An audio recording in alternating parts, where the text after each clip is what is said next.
So this week we're here talking to all the American-born children who live in red states. We're doing great reading, okay? It's Trump Tuesdays, every family's favorite thing on Tuesday now. It's like unbelievable the response we're getting to the Trump Tuesdays. Everybody's saying, we forgot totally about like Michelle Obama's Monday thing with books, okay? Because we've got Trump Tuesdays now, and it's like the response has been like really great. It's been like, so wouldn't you say it's been unbelievable. It's been like a beautiful thing. So now we're reading a new book this week. Hopefully this one's good. We've had some not so great books for the kids. This one's called Where the Wild Things Are. So spoiler, Chicago. And we're going to read this great book. Should be a quick one. It won the Caldecott Medal, which is, I've never won that, so we should look into that. Somebody, if you can see if I can get nominated for the Caldecott Medal for animating, well, I haven't animated books, but we'll see what happens. Where the Wild Things Are. The night Max wore his wolf suit and made mischief of one kind of mischief.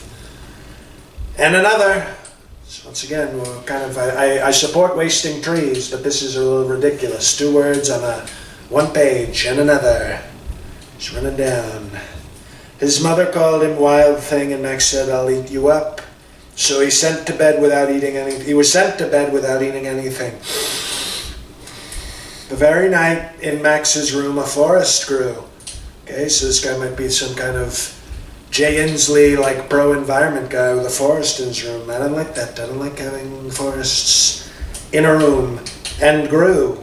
Okay, so we're doing the thing again with the, okay, well, 2 words in a page. I mean, it's nice, but I don't know about that.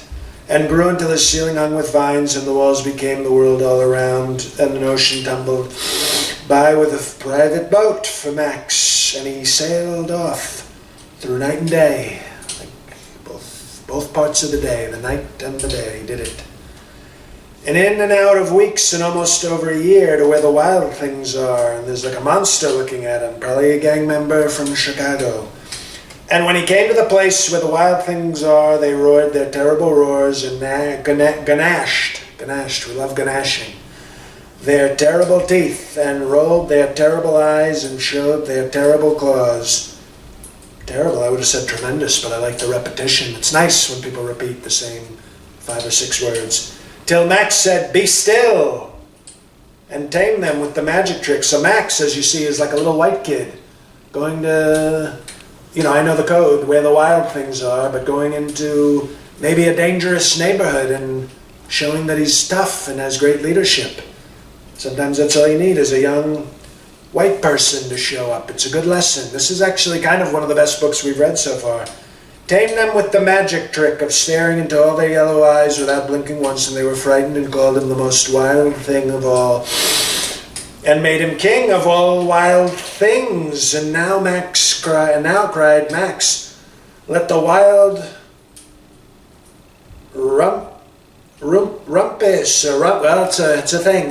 Let the wild stuff start, okay? And here they are dancing. It's like a go-go club in D.C., you know? I mean, it's Chicago, but they love their dancing, and they got King Max. The white kid is the king. We like that. And there's more. Now they're doing like jailhouse workouts, doing the pull-ups on the tree branches. So he's tough, this Max. I would have maybe crossed the street instead of going with that. Now he's their king. It's nice. He's like Eminem at the BET Awards. It's very nice to see great talent rewarded. So now stop, Max said, and sent the wild things off to bed without their supper, and Max, the king of all wild things, was lonely and wanted to be where someone loved him best of all. Then all around from far away across the world he smelled good things to eat, so he gave up being king of where the wild things are. So he's no longer the king. It's tough to give up the king things. But the wild things cried, oh, please don't go, we'll eat you up. I told you you couldn't trust them. See what happens? And Max said no. The wild things roared their terrible roars, probably shot some guns, and ganashed their terrible teeth and rolled their terrible eyes and showed their terrible claws. But Max stepped into his private boat. We love Max. He's got a private boat. He's running things. He waved goodbye. I wouldn't have waved goodbye. I would have called the police and gone home. and sailed back over a year and in and out of weeks and through a day, and into the night of his own, very own room, and where he found his supper waiting for him. It's a nice thing. There he is, waiting for him. Although I'm looking at Max's hair and it looks kind of maybe biracial. Maybe he's not the great king I thought he was. We'll see what happens. And it was still hot. And that's it. That's the what. So they fool you. They think you have this great little white king show up and tame Chicago with all the tremendous crime.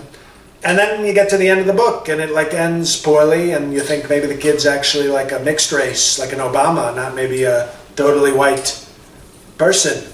It's, you know what, this was better than the first books, but this is also not getting a strong review from Trump Tuesdays. So maybe next week we'll have a better week for our great children born on American soil in red states. We'll see what happens.